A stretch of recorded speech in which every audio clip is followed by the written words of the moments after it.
I'm Brian Carpenter, host of Fresh Air at 5, a part of the Education Podcast Network, just like the show you're listening to now. Shows on the network are individually owned and opinions expressed may not reflect others. Find other interesting education podcasts at edupodcastnetwork.com. My father loved fishing. He loved that, and growing up in Florida, this is where, moved from Chicago to Florida, and lots of access to fishing down there. And, there's the Intercoastal Waterway and the St. Johns River and all kinds of cool places to go fishing.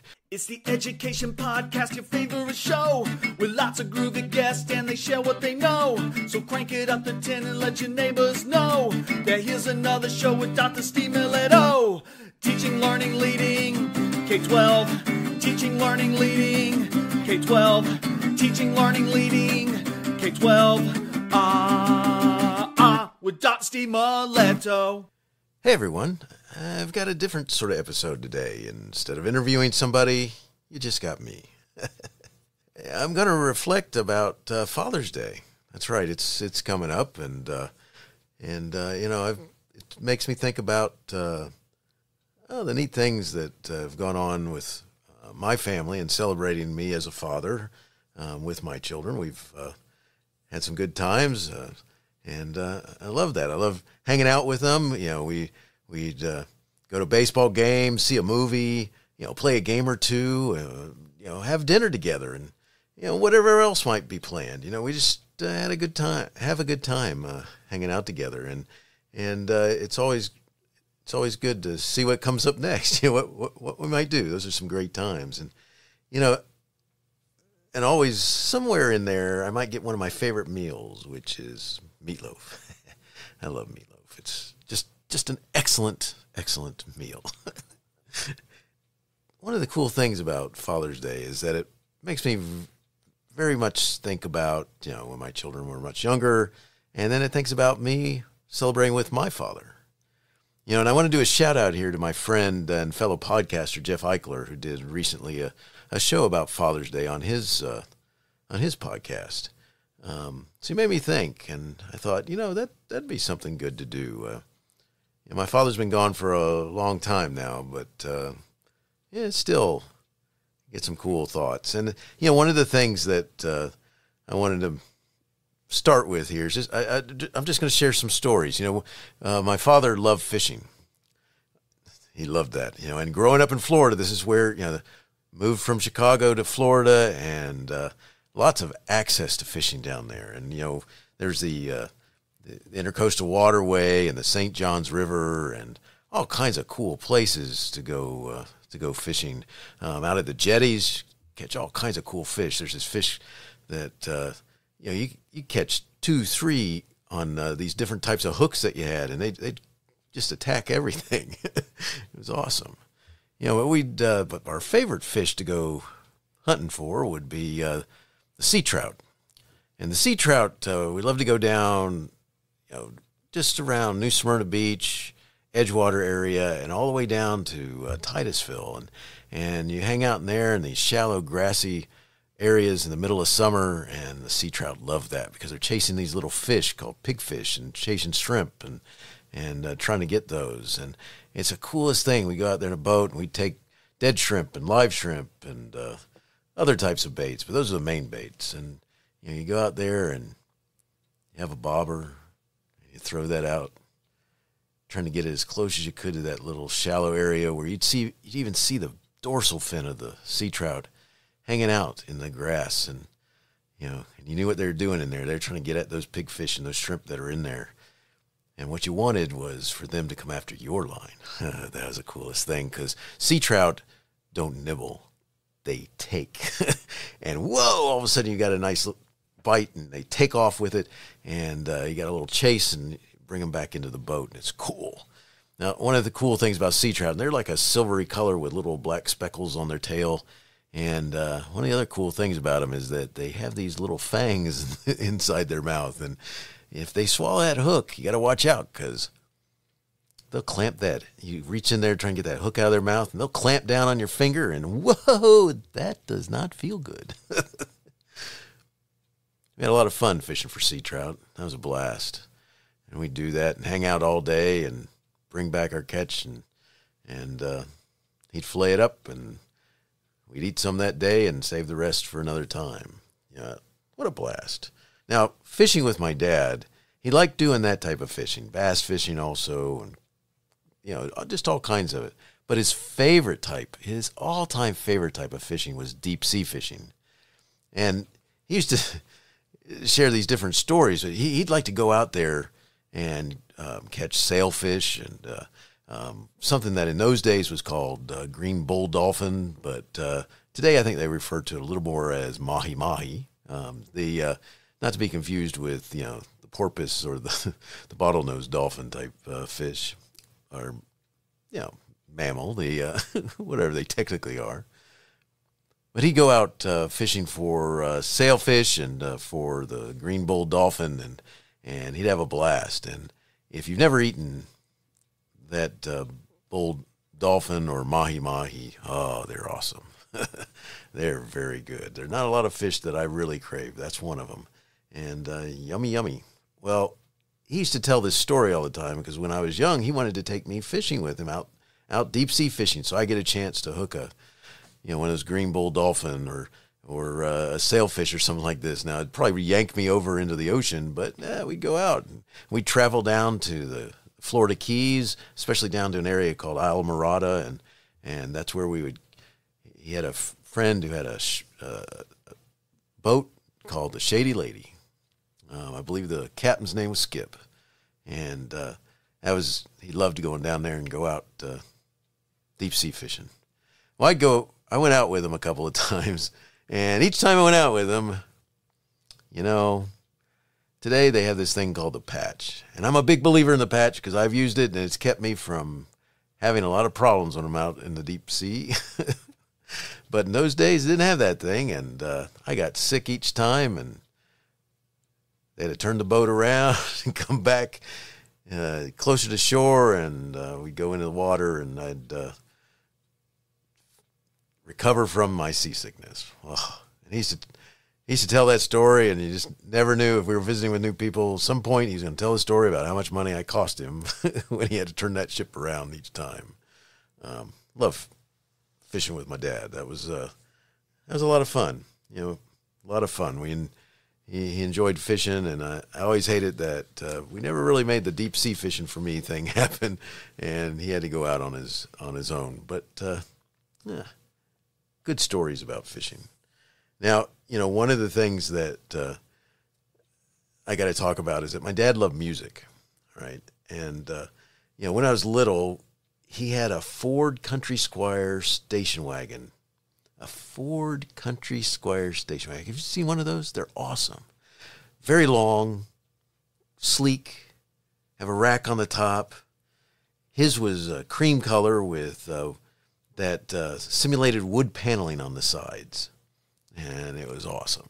In the very back, it had this fold-down rumble seat, right? It had this cool seat back there where it folded up, and you had basically you had two seats back there. You fold up these two sides, and great place. They used to advertise it as a great place for the kids, and it was.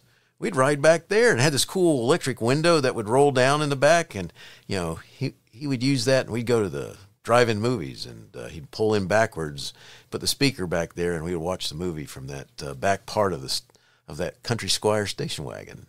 That was cool times. Big bucket of popcorn. Have a good time watching whatever the show was. Well, that Ford also had the most awesome air conditioner. I mean, that thing, I think it'd blow you over if you weren't strapped down sitting in that, if you weren't sitting in that car, man. It was, it had this powerful gale force wind that if you cranked it up high, and the air was cold. We're in Florida, and it made you chilly, man. You'd want a sweater when you were riding with him in that car. Love that vehicle. That was such a cool car. Between the air conditioning, the rumble seat in the back, the windows, it had those electric windows where you could push them and make them go down and up and all that stuff. And one of the neat things that it also had was it could Because remember, I told you he loved music, right? You're wondering, where am I going with this? Well, this is where I'm getting to it. He had an 8-track player in there, and it was awesome. And if you never heard an 8-track play,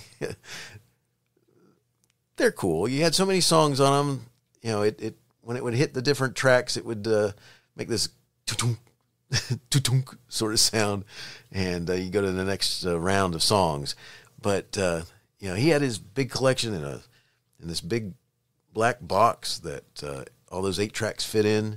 And you know, some of my favorites that I remember so well was he was a huge Dean Martin fan. You know, and so he had several Dean Martin 8 tracks there, and you know, he also had some swing and jazz. One of the big bands that was in there was a band leader named Bert Kempfert. His band, one of his big songs was Swingin' Safari. You know that.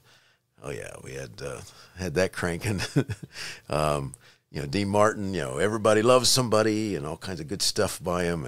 And you know, he also loved Lynn Anderson and a song called Rose Garden and Knock 3 Times. And you know, he loved this stuff. You know, when I almost left out one of my favorite songs that he liked to play over and over again by Dean Martin was King of the Road. Cool song. You know, just listening to music, especially Dean Martin or Lynn Anderson, cruising down the road in that big old Ford Country Squire. Those were fun days. You know, my dad also loved to cook. He often took a whole day to make his red meat sauce for pasta. Oh, boy, did the house smell great on those days, because he'd also make his own bread. And you got bread going, and you got the sauce going. Now, the sauce didn't take a few minutes, right? And it took all day. He'd cook 2 big pots of this sauce. And he put all kinds of cool stuff in it. And one of my favorite ingredients was the spicy hot Italian sausage. Oh, yeah, that was good stuff. And he put all kinds of other things in there. I always wish that I had hung out with him more. I wasn't into the cooking. If I'd only hung out with him, I would have seen everything that he snuck into that sauce to make it taste so good. But what he'd do is he'd keep some for the meal for that day, and then the rest of it, he'd put it in containers and freeze it. You know. Tupperware was a big thing in those days, and that's where it would go, into Tupperware and stuck in the freezer. And then we'd take it out and use it down the road. Well, one of my all-time favorite meals that he made, and it's funny because, you know, as a kid, if you really talk to me about this, and it's just that he had me try it, and I think he may have snuck it in there on me without telling me what it was one time. But, one of my favorite dishes that he made was called and was called then, eggplant parmesan. Oh, now, eggplant's an interesting sort of thing to eat, but it's yummy, and still like it today. And he was awesome at making that, combined with his sauce, woohoo, and his homemade bread. Nice. Yeah, I'm getting hungry right now. Those were wonderful days.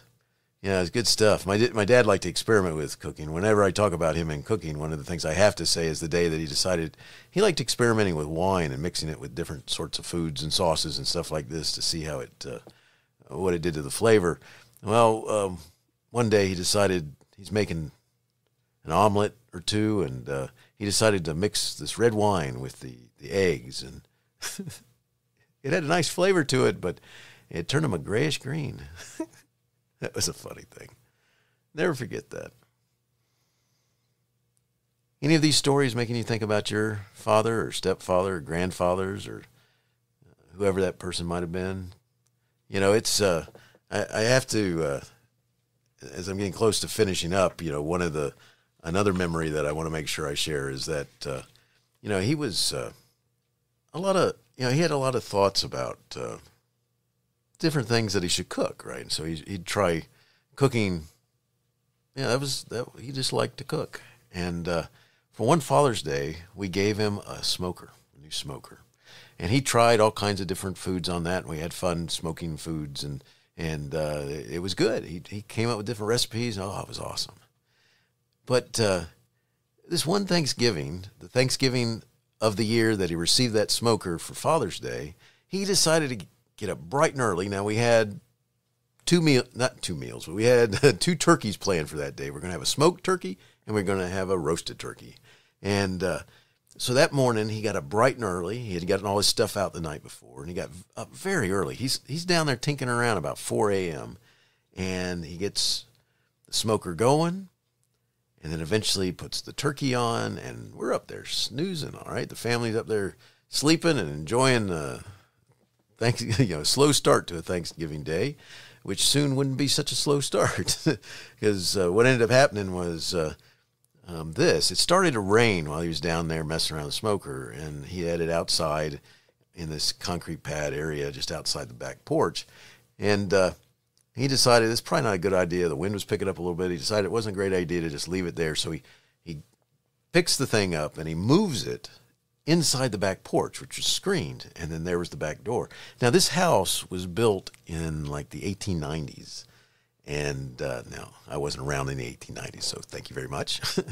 But it was built in the 1890s, and it didn't have air conditioning. We used these different fans in the different windows around the house, and during summertime to help draw air through and such.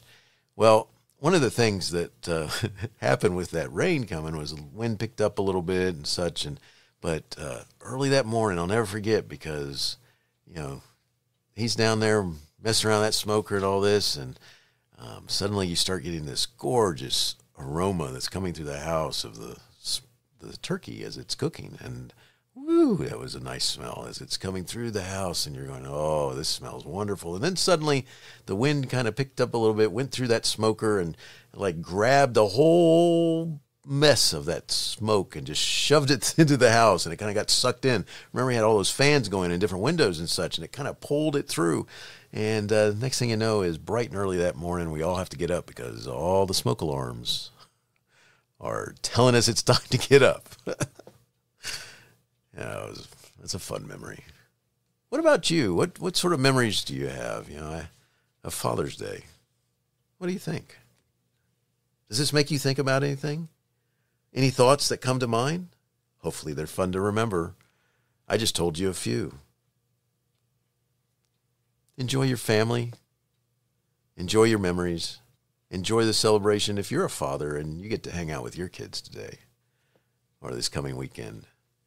Thanks for listening. You're awesome. Take care now. Oh, and have a happy Father's Day. Hey, you have been listening to Teaching, Learning, Leading K-12, a podcast to help you help kids achieve their dreams. Teaching, Learning, Leading K-12 is a member of the Education Podcast Network. Podcasts for educators, podcasts by educators. Teaching, Learning, Leading K-12 is a member of the podcast network based in Canada called Voice Ed Radio. Voice Ed Radio. Your voice is right here. The opinions expressed on Teaching, Learning, Leading K-12 are those of the guests and host. Teaching, Learning, Leading K-12 is intended to share ideas, advice, and suggestions. Teaching, Learning, Leading K-12 is produced for educational purposes.